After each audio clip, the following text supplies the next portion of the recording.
Now we go to something completely different. Japanese gardens.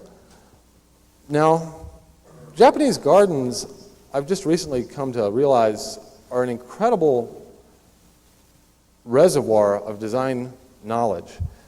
The amount of design density represented by a Japanese garden is just astounding, and I think there are a lot of lessons here. And I can't completely verbalize all the applications I see to our field, but this is the type of thing that I think we should be looking towards to learn from. They started out representing the geological diversity of Japan. You see craggy mountains, coastlines, whatnot. The real art of these things is how much care goes into the design of these, but yet how transparent that design is. They capture the essence of nature.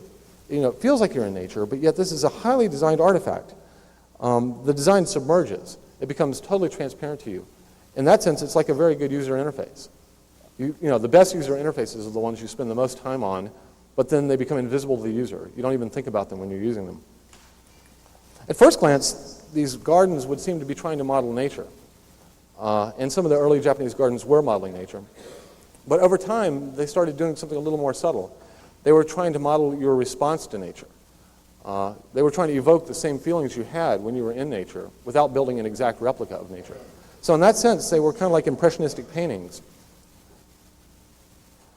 They have the same hierarchies that we've been dealing with so far, hierarchies, networks, landscapes. Very elaborate symbologies come together in these gardens, overlapping and intertwining all the time. Some of these are cultural, some of them are mythological, some of them are actually influenced from other media.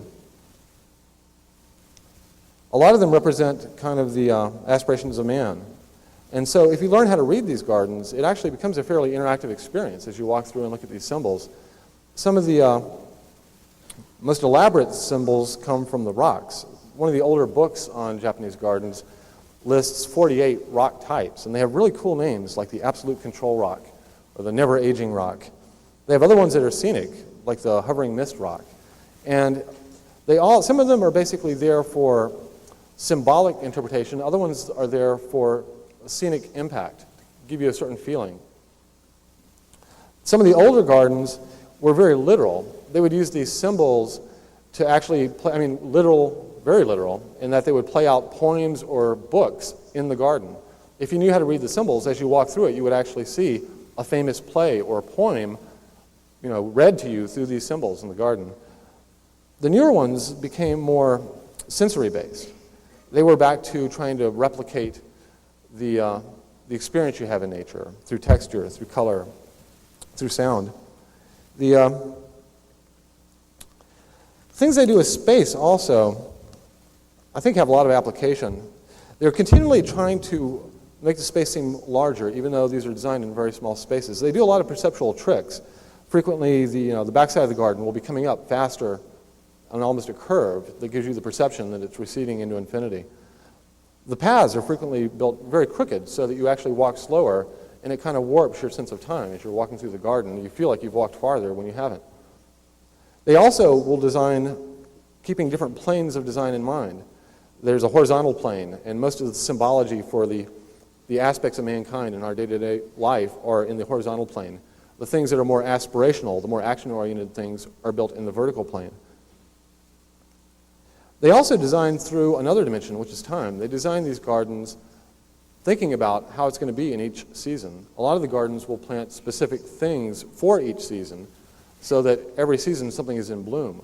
And it's almost like a clock that you can go to, and it's always different.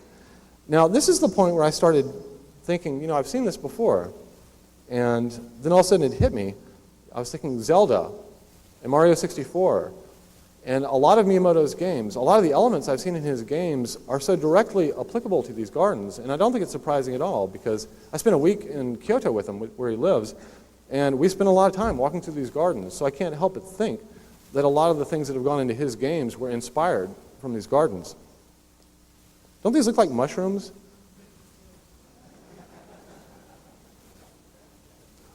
Probably the biggest lesson, I think, from these is that of simplicity. It's amazing how much they can do with so little. There's a quote, it's one of my favorites, that your garden is not complete until there is nothing else you can remove, which is actually a very good principle to apply to UI design, if nothing else. We spend a lot more time working on our UIs, removing buttons over and over through many iterations. We iterated the Sims interface like 11 times, and every iteration we got rid of a few buttons. So that simplicity really pays off. Probably the height of this was reached with the Zen rock gardens. Now at this point, they stopped trying to imitate the outer forms of nature, and they were trying to symbolize the inner essence of nature. Now at this point, the garden became more of an abstract tool for mental projection and imagination than it was a garden. And so in this sense, it's actually kind of what they would call a mindscape. And they're still moving in that direction. What's interesting is that as we're taking our models, trying to make them more and more detailed, match nature closer and closer, these gardens are actually going the opposite direction. They started with very detailed representations of nature, and they're trying to go the other way, more and more abstract, trying to get down to the essence, and basically inviting the viewer in to have more of a participatory experience. I mean, they really understand, I think, the principle of the mental model, where part of the game is in your head. And right now, they're trying to put more and more of the experience in your head. And so it's amazing how subjective viewing these things has become over the years. And also, they've evolved quite a bit over the last 1,000 years or so.